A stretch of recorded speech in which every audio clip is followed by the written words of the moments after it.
Hi, I'm Chris, an anxiety and OCD therapist. I once suffered deeply myself with anxiety and OCD. Fortunately, I've made a full recovery and become calm, happy, and optimistic, so I'm now sharing what I learned in my recovery journey. Today, I want to talk about intrusive thoughts, and more specifically, how to get rid of the intrusive thoughts. I have made an animated video on the subject of what intrusive thoughts are and where they come from, so it may be a good idea to watch this first. So let's talk about how to stop the intrusive thoughts. This is where I differ from conventional CBT, which tells you to make the issue bigger and really exaggerate the intrusive thoughts with the intention of, if you choose to think about them, they will normalize and the brain will become bored of thinking about them. Now, in my experience, I don't think this works, because how the brain works is the more you think about something, the stronger the neural connections become. So it's like it becomes a well-trodden path. Now, this is how I treat them. Let's use the very common example that you may be scared that you'll stab your family, and therefore you lock the knives away and you avoid anything you can do to invoke these intrusive thoughts. Now, the way that you get rid of these thoughts, like most anxiety and OCD issues, is primarily through exposure and response prevention. Firstly, before any of that, you need to realise that the chances of you actually harming someone are extremely slim. Because people who get OCD are good people, it means that you would very unlikely act on these urges. They're so scared that they may do these things to other people that they spend all day thinking about that. So if that's something that you don't really need to be concerned about, and realise that it is just a trap of OCD in a way of sabotaging your life and scaring you to not take action. So here are the steps that you need to use to treat intrusive thoughts and lessen their impact, and with repetition have them disappear completely. You may need to repeat each step multiple times to slowly desensitize yourself, whilst learning to ignore the old programmed thoughts of harm that your mind is offering you. So each step builds on the last. The first step is that if you were having thoughts about harming other people, start stabbing other people, you would sit there and you would imagine that you're holding a knife. Just imagine it. This is the first step. And when those thoughts come up of you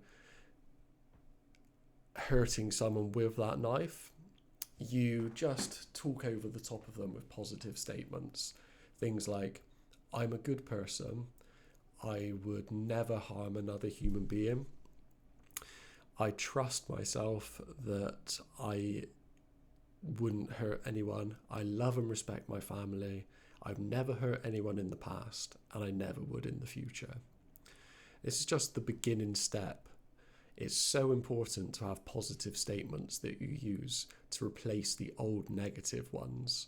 In time, they do begin to become subconscious. Secondly, once you feel a bit more comfortable with just the thought of this happening, you can actually move on to being able to hold a knife. This is the beginning of real desensitization. It can be overwhelming, I understand that, but you're just doing the same process, talking over the top of any thought that may come up in a calm, happy, soft dialogue, just like we did with the imagined thoughts. And over time, it will begin to desensitize yourself. Now, I get that it can be very difficult to do this because the urges, or the perceived urges, and the thoughts can be so strong and so overwhelming. So if it does become overwhelming, you can step in with the emotional freedom technique and this is a great way of quickly calming yourself down instead of resorting to any compulsions that you may have. And I will put a link to that technique in the description. After this, you then begin to sit there with a knife, and you want to replace the old stories with good stories. So you would imagine that you're preparing a meal for your family. You're doing loving acts for them rather than potentially harmful acts. You can sit there and imagine that you're chopping onions and tomatoes and that you're making a meal, and imagine how nice it would be to sit down and feel the satisfaction of having overcome this issue and being able to share a loving meal with your family, which you've prepared, and how grateful they would be to see you be able to do this and share this positivity with them. And then, of course, the final step would be to actually prepare a meal.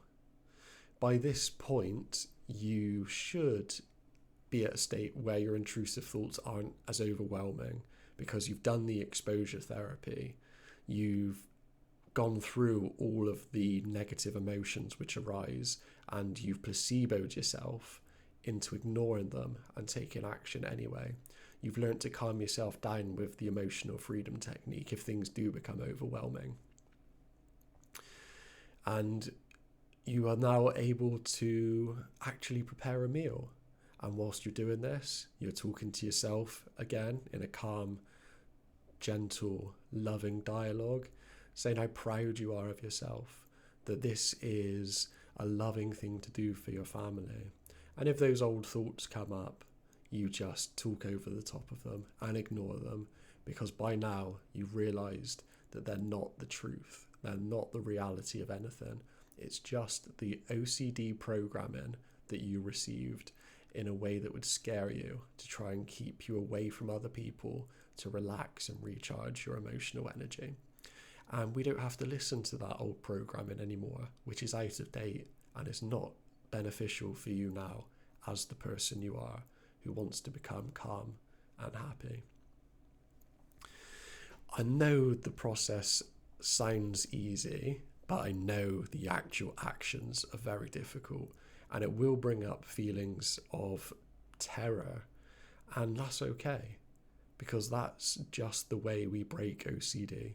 You have to be able to experience discomfort through exposure and response prevention to move through these feelings, through these intrusive thoughts, and find emotional freedom and a calm inner dialogue and a happy life. And then you can begin to take on life's challenges and use exposure therapy on your life to create the life that you've always dreamed of. So I hope this video helps. If you found it useful, please like and subscribe, and I will be making more videos in the future. Thank you for watching.